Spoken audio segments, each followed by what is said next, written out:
On 16 January 2016, several sanctions related to Iran's nuclear program were lifted. This resulted in a far-reaching permission of exports and economic and financial activities involving Iran.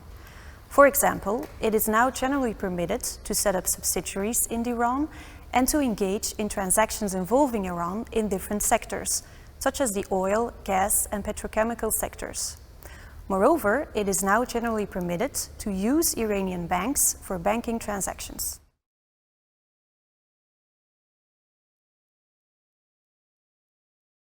Although certain sanctions were lifted, others remain in place. For instance, the arms embargo, which is important as it targets several components that are used for the manufacturing of vehicles, ships, and aircrafts.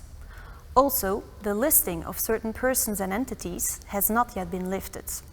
Therefore, while doing business involving Iran, it is crucial that you do not get involved either directly or indirectly with persons or entities that are still subject to UN or EU listings.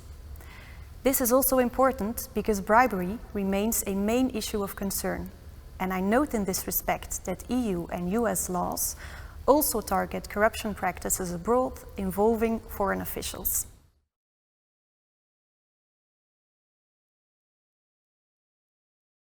While the US is also a party to the nuclear agreement that was reached, this agreement did not resolve the bilateral issues between Iran and the US. The remaining US sanctions go much further than those in the EU. And while these sanctions primarily target US persons, the notion of US persons is much wider than being a US corporate or national. It may capture any person or entity that does business in the US. For instance, a CEO who participates in conference calls or who sends emails while being in the US. Also, transactions might, for the simple fact that a payment in US dollars is concerned, be targeted by the US sanctions regime.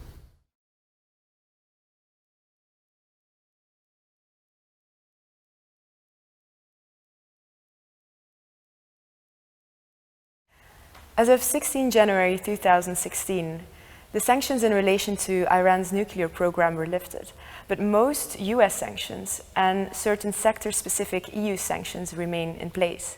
And given the broad scope of application of US sanctions, a large number of financing transactions with the US nexus, such as transactions denominated in US dollar or transactions involving US persons, will still be caught by US sanctions regulations.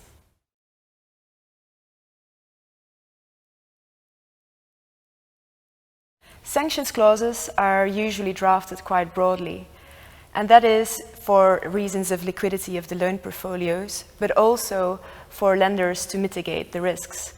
Borrowers are usually required to comply with sanctions imposed by the US authorities, but also UN authorities and EU authorities, meaning that contractually they agree to comply with a number of different sanctions regimes cumulatively, even those that do not actually apply to them.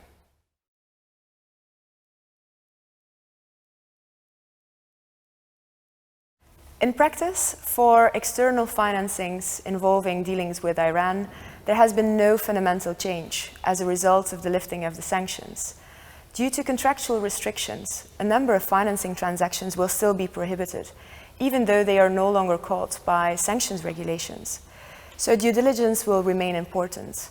Flows of funds will still need to be monitored in order to ensure compliance with the contractual restrictions and the sanctions regulations. Going forward, we do expect that negotiations will focus on whether it is still required to apply different sanctions regimes cumulatively.